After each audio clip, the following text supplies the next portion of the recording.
오늘 주실 말씀 크게 받는 마음으로 함께 자리에서 일어서시겠습니다.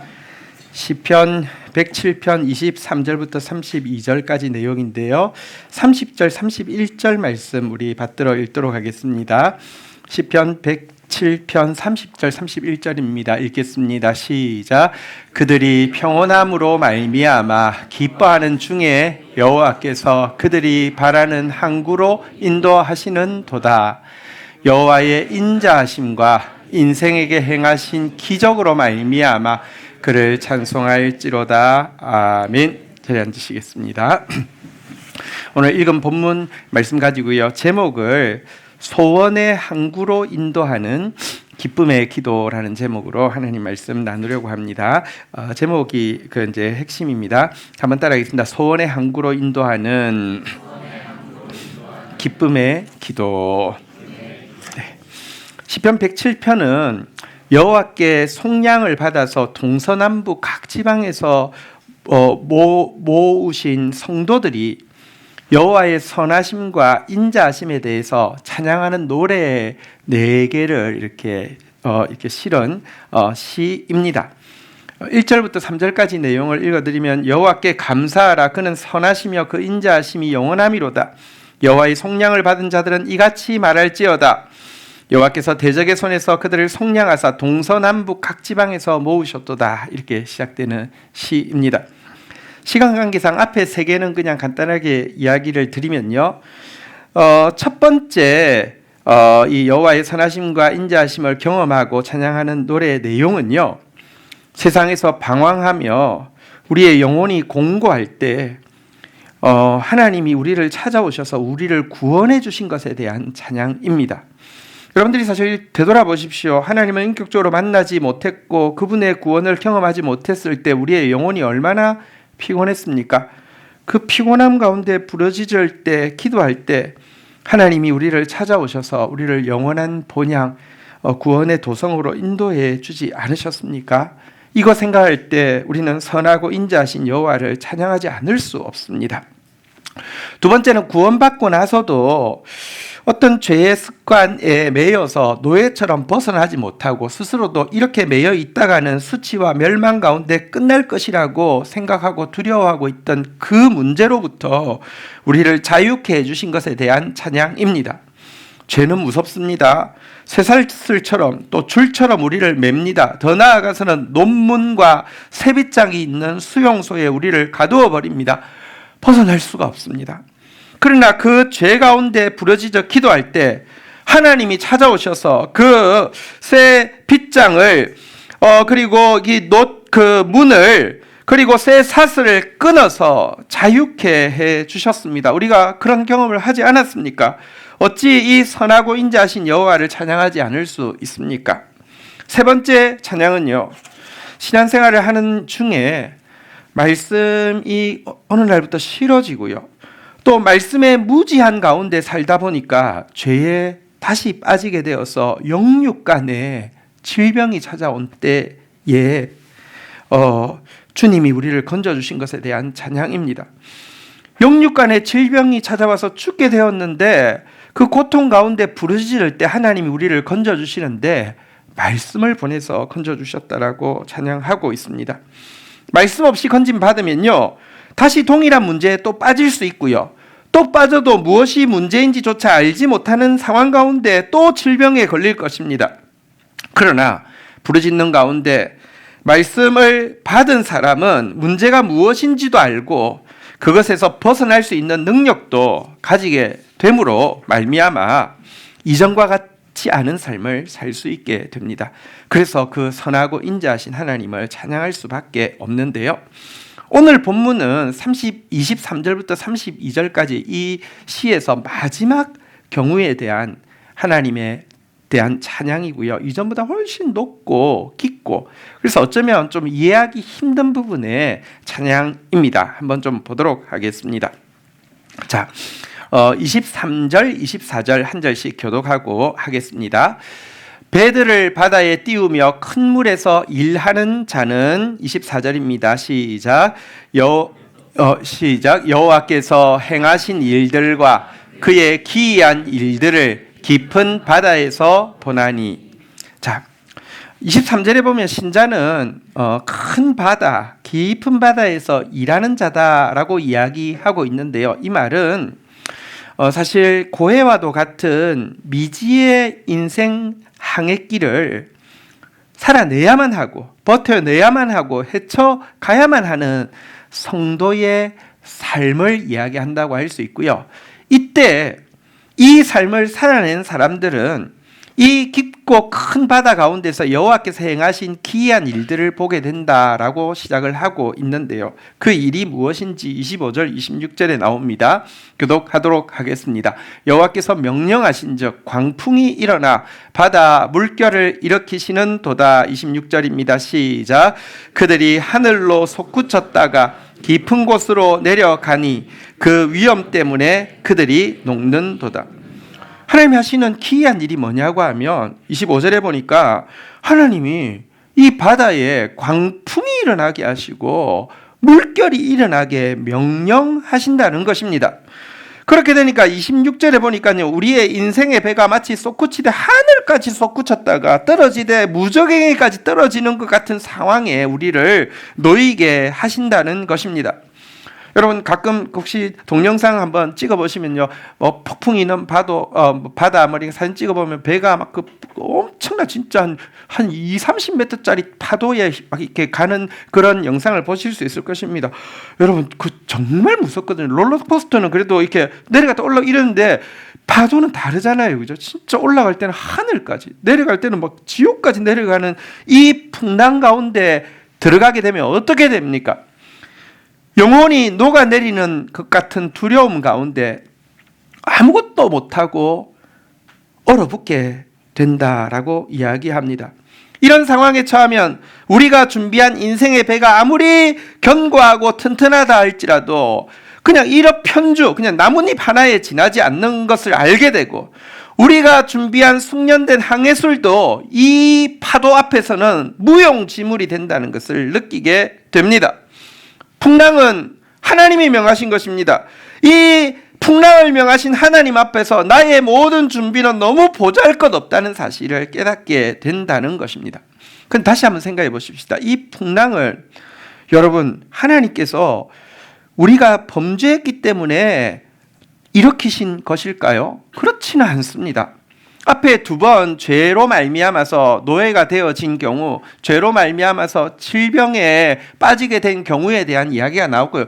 여기에는 어디에도 죄로 말미암아 하나님이 진노하셔서 풍랑을 일으키셨다는 뉘앙스가 없습니다. 회개하라는 책망의 파도라고 이야기하고 있지 않습니다. 일어난 이 이해할 수 없는 이 여호와의 파도는요, 마치 신약 성경에 보면 예수님께서 평지에서 평지수훈이라고 해서 이제 교훈을 하고 나서 제자들에게 말씀합니다. 우리가 저편으로 건너가자 해서 제자들이 배를 이렇게 건너가고 있는데 갑자기 큰 풍랑이 일어나서 죽게 된 경우와 비슷합니다. 제자들이 설교 시간에 졸아서 이것 한번 욕 좀 봐라 하면서 하나님 예수님이 하신 거 아닙니다. 아무런 상황이 아닙니다. 심지어 그 배에는 예수님도 함께 계십니다.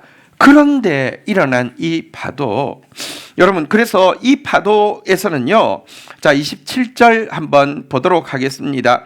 27절부터 교독하겠습니다. 그들이 이리저리 구르며 취한 자같이 비틀거리니 그들의 모든 지각이 혼돈 속에 빠지는 도다. 28절 읽겠습니다. 시작.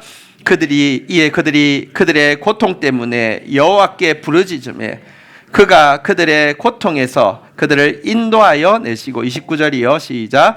광풍을 고요하게 하사 물결도 잔잔하게 하시는 도다. 27절 한번 가보겠습니다. 이런 이유를 알 수 없는 이 풍랑 가운데서 여러분 우리가 이제 들어가게 되면요, 이리 구르고 막 저리 비틀거리다가 한번 따라하겠습니다. 모든 지각이 혼돈 속에 빠지는 도다. 이 하나님 하신 일 앞에서 우리가 가지고 있던 모든 지각이 혼돈 속에 빠지게 됩니다. 가끔 여러분 요즘 이제 공황장애 때문에 고통하는 경우가 많이 있잖아요.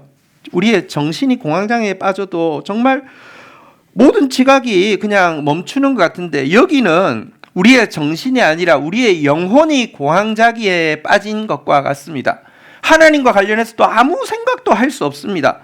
솔직히 이 상황에서는 왜 하는 이유에 대한 명쾌한 해석도 존재하지 않고 어떻게 하는 해답에 대한 분명한 제시도 없는 상태에서 너무 막막하고 너무 답답하고 원인도 해답도 없이 그저 하나님 앞에 이 막 풍랑이니까 28절 한번 보십시오. 그냥 부르짖는 거예요. 살려주세요, 살려주세요.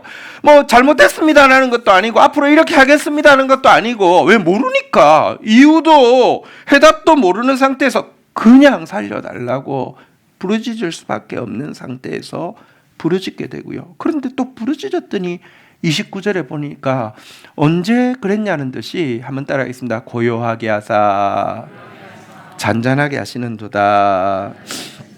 자, 이렇게 하신 일이 하나님이 행하신 기이한 일이다, 이렇게 이야기하고 있는데요.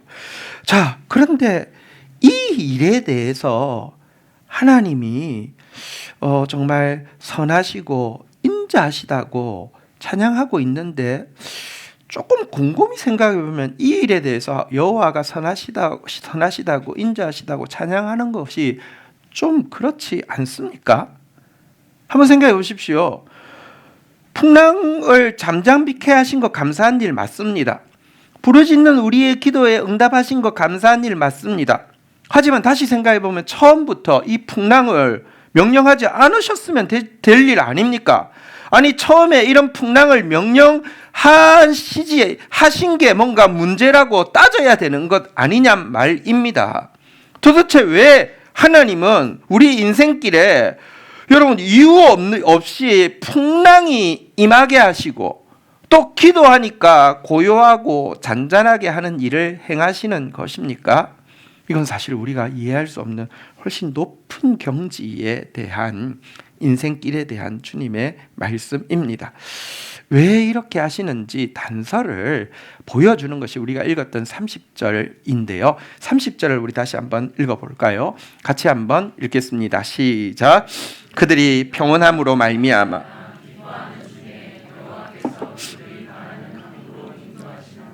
자, 여러분, 막 진짜 정말 무시무시한 풍랑 한가운데서 영적인 공황장애를 겪는 것 같이 생각도 안 나지만 너무 두려우니까 그냥 살려주세요, 살려주세요 했는데 갑자기 너무 잔잔해지고 너무 고요해진 상태에서 그냥 처음 나오는 고백이 뭘까요? 아, 좋다. 아, 좋다. 이런 시간이 찾아오잖아요. 그죠? 그러면서 여러분, 파도와 풍랑만 잠잠한 게 아니라 그 영혼도 그냥 영혼 안에 치는 파도도 있잖아요. 근데 그 파도도 멈춰버렸어요. 그냥 잔잔하고 고요해집니다. 이때의 기쁨, 이때의 평온함은 더 이상 소원도 없어지고 더 이상 열망도 없어지고, 열망이 없으니까 근심조차 없어진 상태에서 임하는 기쁨이고 평온함인데, 사실 이런 기쁨이 가장 순수한 기쁨이고 이런 평온함이 무엇도 깰 수 없는 평온함입니다. 그냥 여러분, 지금 다시 이야기합니다. 이게 이유를 따지면 여러분 뭐 몰라요. 근데 어쨌든 여러분, 너무 무시무시한 풍랑이 갑자기 잔잔해지면 너무 좋잖아요. 너무 평화롭잖아요. 그죠? 아, 좋다 하고 말하는 와중에 둘러보니까, 한번 따라하겠습니다. 여호와께서 그들이 바라는 항구로 인도하시는 도다. 와, 좋다 하고 둘러보는 와중에 내 인생의 배가 내가 진짜 바라던 항구에 들어가고 있음을 보게 해 주신다는 말입니다. 내가 지금 들어가고 있는 항구를 보면서 내가 정말 바라던, 소원하던 항구가 여기였다는 사실도 깨닫게 해 주신다는 것입니다. 그리고 이처럼 이게 내가 진짜 원하는 거였지, 이게 진짜 나의 소원이었지, 아니 이게 내 인생에 하나님이 원래 주셨고 결국 이루신 소원이지라고 깨닫는 소원을 소명이라고 하는데요. 아, 나를 진짜 내가 바라던 항구, 나의 소명의 항구로 인도하시는구나를 고백하게 한다는 것입니다. 여러분, 피카소가 이런 말을 했습니다. 한번 따라하겠습니다. 모든 아이는 본래 화가다.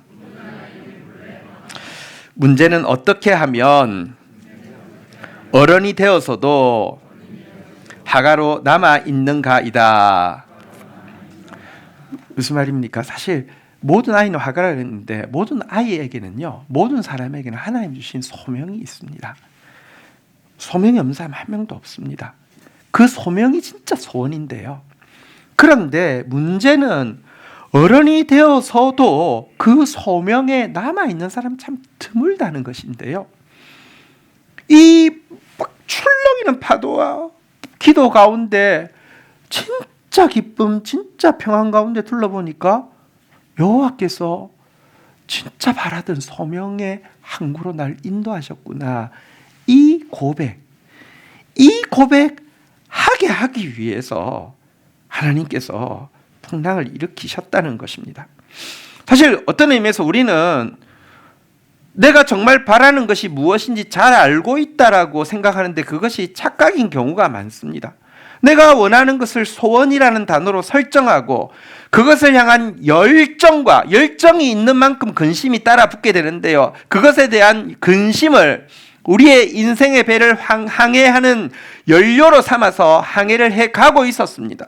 항해를 해가고 있으면서 점점 자기의 로드맵이 정확해지는 것 같고 내가 만든 견고한 배와 내가 익힌 출중한 항해술에 대해서 자신감이 차오르고 아마 나는 거의 확실하게 내 소원의 항구에 도착할 것 같다고 전망하고 있었는데요. 만약 그 상태에서 그 항구에 도착하게 된다면 그제서야 발견할 것입니다. 여기가 정말 내가 바라던 항구가 아니었구나 하는 사실을요. 사실 우리가 하나님께서 주신 그 부름이 있어요. 소명이 있어요. 그런데 이 소명이요, 내 소원이라는 이름으로 오염되어 있기 쉽고요, 내 열망에 의해서 내면에서 심하게 요동치고 파도치고 있고요, 그 열망이 강한 만큼 따라붙은 근심으로 인해서 심히 위축되어 있는 상태에 있습니다. 이런 상태에서 소원이 이루어졌어요. 그러면 그 결말은요, 우리를 자랑스럽게 만드는 것도 아니고요, 우리를 정말 행복하다고 고백하게 못하는 것입니다. 이 사실을 잘 아시기 때문에 하나님은 광풍을 허락하시는 것입니다. 신앙은요, 이렇게 하면 이렇게 된다, 그래서 마치 내 인생에 대해서 다 아는 것처럼, 하나님에 대해서 다 아는 것처럼 말하게 하는 게 신앙이 아닙니다. 그건 교만한 것입니다. 우리는 모릅니다. 근데 우리가 모른다는 걸 하나님이 아시기 때문에 광풍을 허락하시는 것입니다. 그래서 내 소원이, 내 열망이, 내 근심이 아무것도 아닌 것 같은 상태로 내려놓게 하시는 것입니다. 다시 한번 물어보겠습니다. 파도가 막 이렇게 쳐서 막 하늘같이 올라갔다 땅같이 내려갔을 때 살려주세요 할 때 내 소원 이루어주세요. 주님, 내가 얼마나 열망했는데 그거 그냥 하나님 안 보시겠습니까? 하나님, 이 근심에서 벗어나게 해주세요. 그렇게 기도할 사람 아무도 없습니다. 내 소원 아무것도 아닙니다. 그때 생각도 안 납니다. 내 열망, 내 근심도 아무것도 아닙니다. 이 자리에 와 있어도 근심이 여러분 사로잡고 있을 수 있습니다. 그래서 하나님이 인생에 풍랑을 허락하시는 것입니다. 아무것도 아닙니다. 아무것도 아닌 상태로 내려놓게 하시고요, 그리고 그 집착과 그 추구가 다 사라진 상태에서 진짜 바라던 항구, 소명의 항구로 인도함 받게 되고, 여기서 이루는 영적인 성숙은요, 내가 과거 소원을 가질 때 우리 믿음이 자랍니다. 열망이 있을 때 신앙이 성장합니다. 근심이 있기 때문에 기도합니다. 그래서 이룬 영적 성장과는 차원이 다른 온전한 성숙과 성장에 이르게 된다는 것입니다. 이렇게 되면요, 31절 32절에 보면요, 마지막 내용인데요, 여호와의 인자하심과 인생에게 행하신 기적으로 말미암아 그를 찬송할지로다. 여러분, 다시 이야기합니다. 풍랑 안 일어난 게 더 좋은 거 아니에요? 아니요. 깨닫고 나면 고백하게 됩니다. 하나님, 내 인생에 풍랑을 일으켜서 너무 감사합니다. 그것이 당신의 사랑이었습니다. 그것이 내 인생에 주신 가장 놀라운 기적이었습니다. 당신을 찬양하게 됩니다 라고 고백하게 되고요. 이 일에 대해서 32절 같이 한번 읽어볼까요? 시작. 백성의 모임에서 그를 높이며 장로들의 자리에서 그를 찬송할지로다. 이렇게 되면요, 백성들, 그냥 나와 내 주위에 편한 사람들, 일반적인 사람들뿐만 아니라 장로의 모임이란 높은 사람들이잖아요. 높은 사람 앞에서까지 가서 하나님이 행하신 기적 같은 일들에 대해서 고백하게 된다는데요. 여러분, 이거 만약 내 소원이 분명한 사람, 그래서 그 소원을 이루고자 하는 열망이 강하고 그것에 대한 근심이 강한 사람은요, 혹시 자기보다 조금 아직 인생의 배가 견고하지도 않은 것 같고 인생의 양해술이 부족한 사람한테는 간증할 수 있을지 모르지만 높은 사람 앞에 가면 간증 못합니다. 왠 줄 아십니까? 나의 목표는 저 사람처럼 되는 건데 그 열망, 그 근심이 있는데 그 사람 앞에 내가 무슨 말을 해요? 아무 말 못합니다.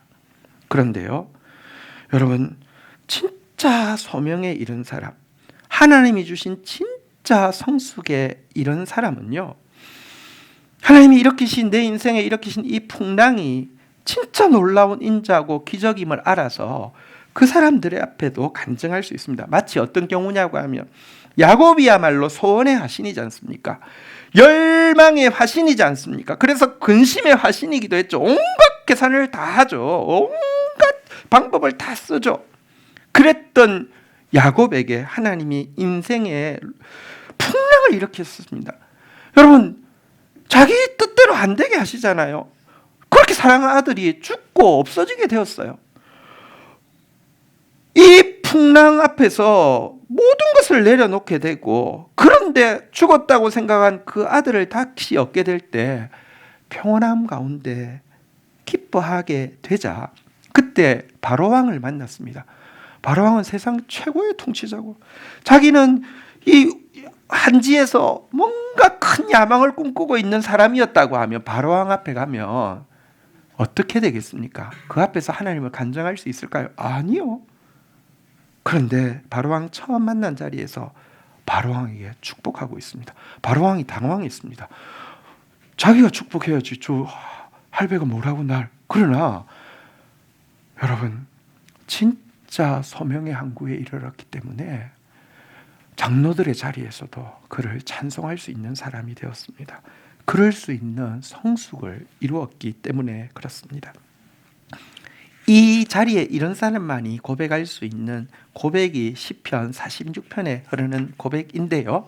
46편은 하나님은 우리의 피난처시요 힘이시니 환난 중에 만날 큰 도움이시라. 그러므로 땅이 변하든지 산이 흔들려 바다 가운데 빠지든지. 3절 한번 읽어볼까요? 같이 읽겠습니다. 시작. 바닷물이 솟아나고 뛰놀든지 그것이 넘침으로 산이 흔들릴지라도 우리는 두려워하지 않아. 하나님이 일으키시는 기이한 일, 우리의 인생에 우리로서는 이해할 수도 없고 해결할 수도 없는 풍랑 같은 문제가 일어나게 하신 그 하나님을 발견한 사람은요, 그 문제 앞에서도 두려워하지 않고요, 도리어 기쁨의 기도를 할 수 있습니다. 그것이 4절 5절에 나와 있죠. 여러분, 5절 4절 한번 볼까요? 한 시내가 있어 나뉘어 흘러 하나님의 성 곧 지존하시는 이의 성소. 이건 우리의 마음을 이야기합니다. 한번 따라하겠습니다. 기쁘게 하도다. 풍랑이 있지만 여러분, 그때 만난 하나님을 아는 사람은요, 내면에 하나님 주시는 기쁨이 있습니다. 그리고요, 5절 한번 볼까요? 같이 한번 읽겠습니다. 시작. 하나님이 그 성중에 계시매 성이 흔들리지 아니할 것이라. 새벽에 하나님이 도우시. 두려움 없이 하나님 앞에 기도할 수 있습니다. 기쁨의 기도를 할 수 있습니다. 왜? 그 시간을 통하여서 그는 하나님을 바르게 발견했기 때문입니다. 10절에 보면 이 시의 결론이 나오는데요. 같이 읽어볼까요? 시작. 이러시기를 너희는 가만히 있어 내가 하나님 됨을 알지어다. 내가 문나라 중에서 높임을 받으리라. 내가 세계 중에서 높임을 받으리라 하시도다. 아멘. 말씀을 정리하겠습니다. 여러분, 혹시 야구 좋아하십니까? 또 NBA 야구 혹시 보십니까? 이번에 월드 시리즈는 정말 역대급 월드 시리즈였습니다. 뭐 제가 그렇게 좋아하지는 않지만 이번 거는 진짜 정말 이건 있을 수 없는 드라마 같은 그 결승전이었는데요. 뭐 여러분들도 아실 만한 오타니 뭐 잘생기기도 해도 키도 크고 뭐 끝내주는 뭐 사람도 있지만 사실 이번 월드 시리즈의 MVP는 야마모토 요시노부라는 투수인데요. 이 투수는 오타니 옆에 서면요 일단 키도 작고 얼굴도 오징어입니다. 그러니까 그냥 저런 사람이 어떻게 세계 최고 계약을 했지 싶을 정도의 사람입니다. 딱 보면 왜소하고 그렇습니다. 실제로 이 야마모토 요시노부는요, 자기가 그 어릴 때 이제 야구를 하면서 한 번도 두각을 드러낸 적이 없습니다. 포지션 안 해본 게 없습니다. 왜냐하면 잘하는 게 없었기 때문에. 그냥 동네 야구단 뭐 제일 작은 학교 뭐 야구에서 뭐 그냥 이거 하라고 하면 이거 하고 저거 하라면 저거 하고 이렇게 했습니다. 대학 때까지도 그랬고요. 프로 갈 때도 그냥 진짜 별 볼 일 없는 선수였는데 세계 최고 선수가 되었고요. 그것도 이번에 우리 뭐 최동원 선수 뭐 급이죠. 근데 NBA에서 최동원 월드 시리즈 최동원 말이 안 되죠. 7승 중에 이제 4승을 해야 되는 4승 중에 3승을 자기가 했잖아요. 그죠? 근데 이 선수가 마지막 7차전 이제 3대 3으로 이제 서로 이제 그 게임 스코어도 비기고 있고 4대 4로 이제 그날 스코어도 지금 이제 그 9회 말에 4대 4로 돼 있는 상태에서 등판을 한 것입니다. 자기가 등판했을 때 1사에 1-3루 차 있는 상태에서 등판했습니다. 여기서 아웃도 하나밖에 없었기 때문에 지금 이제 두 개를 잡아야 되는데 한 방이라도 맞으면 그냥 바로 게임이 끝나는 것이고 월드 시리즈는 토론토로 넘어가게 되는 상황입니다. 근데 첫 타자를 만나서 던졌는데 팔꿈치에 맞아가지고 1-2-3루 만루가 되었습니다. 1사에 1-2-3루 만루. 세계 최고 연봉 투수이기는 하지만 겉으로 볼 때 진짜 별 것 없는 선수. 자, 근데 어쨌든 어저께 바로 나와서 공을 던져서 이 승리 투수가 됐는데 9회에 나와서 11회까지 또 공을 던져야 됐던 선수. 마치고 나서 인터뷰를 했습니다. 그때 마운드에 올라올 때 어땠습니까? 뭐 이런 내용이죠. 자, 여기에 대해서 이렇게 답을 했습니다. 팀이 위기에 빠졌을 때 어제 공을 던졌으니까 팔이 아프니까 같은 이유로 외면하는 투수가 되고 싶지 않았습니다. 그런데 그 순간 잊고 있던 감정을 되찾은 기분이었습니다. 미국에 와서 잘해야 한다, 증명해야 한다는 생각에 사로잡혀 한동안 야구를 즐기지 못했습니다. 그런데 아이러니하게도 패배하면 모든 걸 잃게 되는 순간에 와서야 처음 야구를 시작했을 때 그 시절의 저를 마주한 기분이었습니다. 처음 마운드에 섰을 때 저는 메이저리그는커녕 일본 리그에서 뛰겠다는 생각도 못했습니다. 그저 팀에 투수가 없으니까 못하는 팀이니까요. 내가 아니면 안 되니까 오늘만 버티자는 생각이었죠. 그렇게 버티던 한 소년이 오늘 저를 마주했습니다. 잊고 있던 소년이 저를 마주한 것입니다. 마운드에 오르기 전 마치 그때의 야마모토가 말을 거는 기분이었습니다. 영웅이 되겠다느니, 구세주가 되겠다느니 하는 생각은 버려 그냥 던지는 거야 하고 말이죠. 커리어가 끝났을 때 어떤 평가를 받게 될지 모르겠습니다만 신경 쓰지 않습니다. 야마모토는 공을 던졌다. 그것으로 충분합니다. 혹사요? 어떡하죠? 야구를 향한 제 마음은 항상 혹사 중인걸요. 이렇게 인터뷰를 했는데 여러분, 야마모토는 공을 던졌다. 나는 즐겁게 하나님 주신 소명의 길을 걸어갔다. 이거면 되는 겁니다. 이 고백 나오게 하기 위해서 야구를 향한 제 마음은 항상 혹사 중이라고 그랬지만 주님을 향한 우리의 마음, 정말 우리의 구세주이신 홀로 기이한 일을 행하신 하나님 향한 우리의 사랑이 그보다 더 커야지 되지 않겠습니까? 오늘 설교 제목인데요. 설교 제목 속에 모든 것이 들어 있습니다. 한 번 더 고백하도록 하겠습니다. 소원의 항구로 인도하는 기쁨의 기도.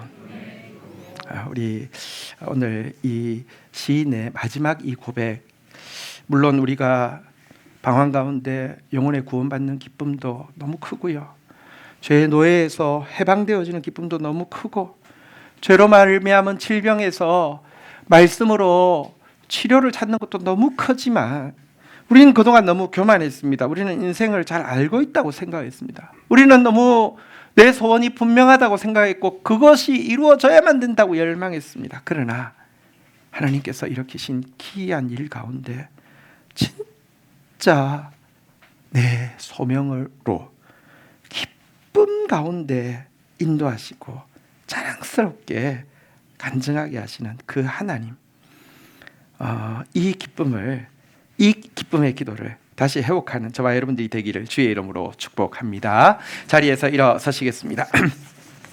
같이 우리 찬양하며 주님 앞에 나가는 시간 가지도록 하겠습니다. 저희 교회에서 번역한 곡입니다.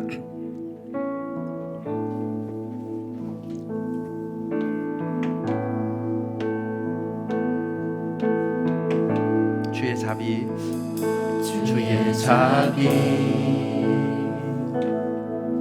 불고 실패함이 없네. 내 모든 살 주의 손 안에 있네.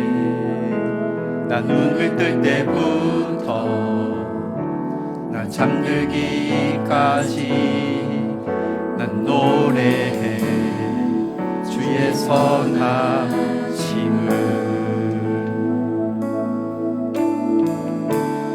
내 평생 신실하신 주, 내 평생 너무 좋은 하나님, 나의 모든 호흡 다해 난 노래해 주의 선하심을.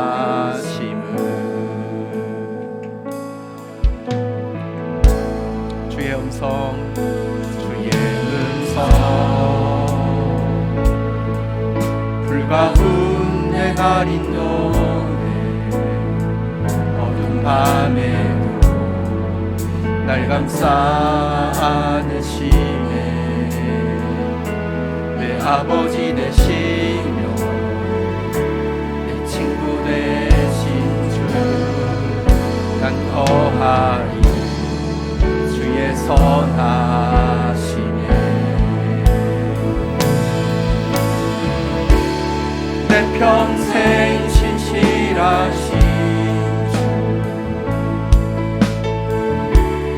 평생 너무 좋은 하나님, 나의 모든 호흡 다해 난 노래해 주의 선하심을. 주님의 선하심 나에게 미치네. 주님의 선하심 정녕 나를 따르네. 주 앞에 나가 다 내려놓고 모두 드립니다. 주님의 선하심 정녕 나를 따르네. 주님의 선하심, 주님의 선하심 나에게 미치네. 주님의 선하심 정녕 이 시간 나의 소원, 나의 열망, 나의 근심, 내 모든 계획들을 주님 앞에 내려놓습니다. 주님의 선하심 정녕 나를 따르네. 내 평생 신실하신 주, 내 평생 너무 좋은 하나님, 나의 모든 호흡 다해 난 노래해 주의 선하심을.